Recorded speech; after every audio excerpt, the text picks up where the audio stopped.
প্রস্তুত থাকবে গীতাঞ্জলি সঙ্গীত একাডেমি। আসসালামু আলাইকুম শিক্ষার্থীরা। ওয়ালাইকুম আসসালাম। কেমন আছো তোমরা? আমিও ভালো আছি। আজ আমি তোমাদের পড়াবো কুসুম কুমারী দাসের লেখা আদর্শ ছেলে কবিতাটি। আমাদের দেশে হবে সেই ছেলে কবে, কথায় না বড় হয়ে কাজে বড় হবে, মুখে হাসি বুকে বল তেজে ভরা মন,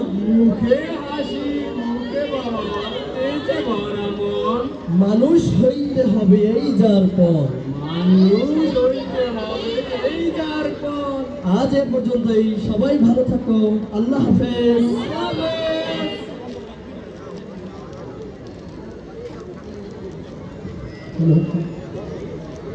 প্রিয় শিক্ষার্থীরা, আজকে ভার্সিটিতে তোমাদের শেষ ক্লাস।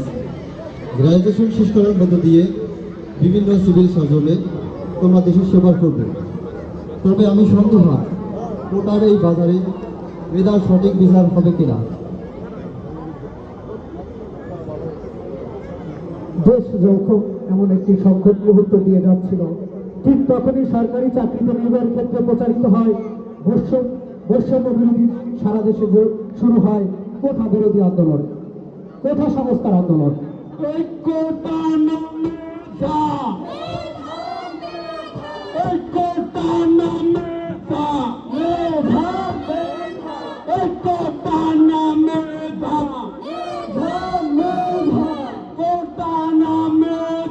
শিক্ষার্থীরা যখন রাজপথে আন্দোলনে ব্যস্ত থাকে, তখন ক্ষমতার মসনদে তৎকালীন প্রধানমন্ত্রীর শিক্ষকদের উদ্দেশ্যে বলে, সর্বকৃত সন্তানরা কি মেধাবী না? সকল মেধাবী কি রাজাকারের বাচ্চারা?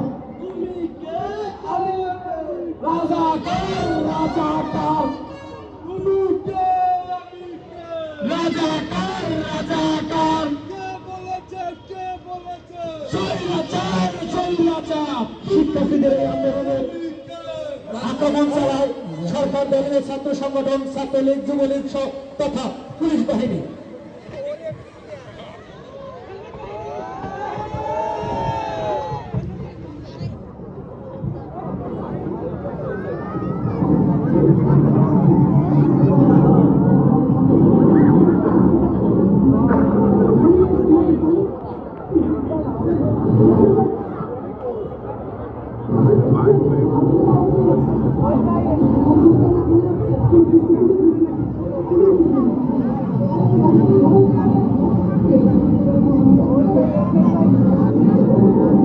আমরা এসেছিলাম আমাদের ন্যায্য দাবি আদায়ের জন্য, কিন্তু এর বিনিময়ে আমার ভাই লাশ ফেলে দিল।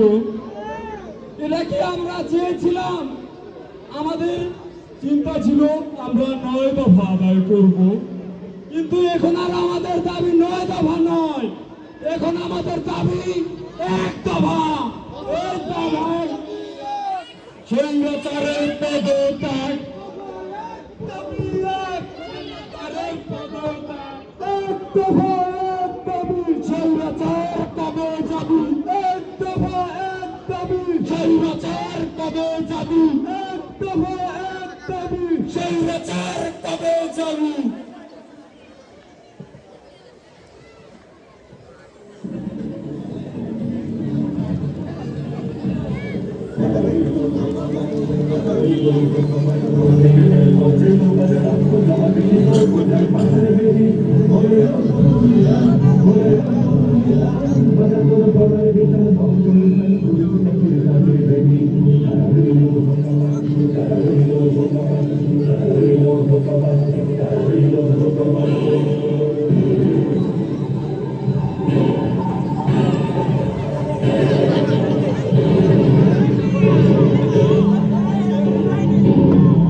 অবশেষে পতন হয় স্বৈরাচার সরকারের, মুক্তি পায় বাংলার মানুষ। আমি সেই ছোট্ট ছাবিত, যার চোখের ভিতর থেকে গুলি ঢোকে, মাথার পিছন থেকে বের হয়ে গিয়েছে। কি দোষ ছিল আমার? আমি তো শুধু জানালা থেকে বাইরে একটু উঁকি মেরেছিলাম। এটাই কি আমার অপরাধ?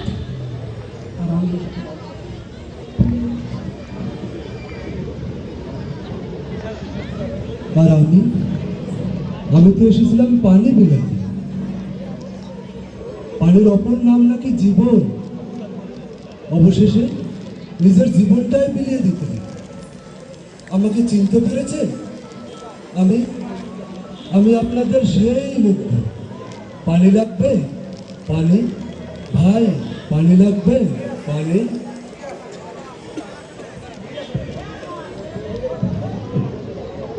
আমার বন্ধুরা বলেছিল তুই সামনে যাস নে, ওরা তোকে মেরে ফেলবে।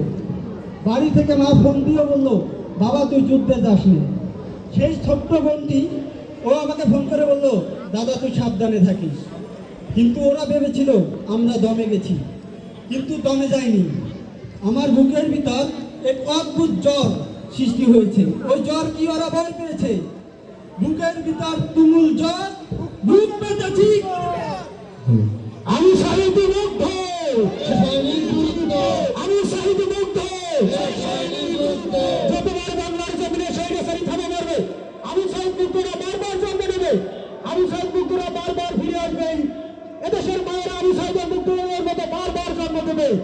এদেশে যখনই আঘাত হানবে স্বৈরাচারী সরকার, আমি সাহিত্য মুগ্ধ, আমি সাহিত্য মুগ্ধ, আমি সাহিত্য মুগ্ধ। ধন্যবাদ সবাইকে আমাদের এই ছোট্ট নাটিকা আপনারা উপভোগ করার জন্য। আমাদের ভুল ত্রুটি হলে আপনারা ক্ষমা সুন্দর দৃষ্টিতে দেখবেন।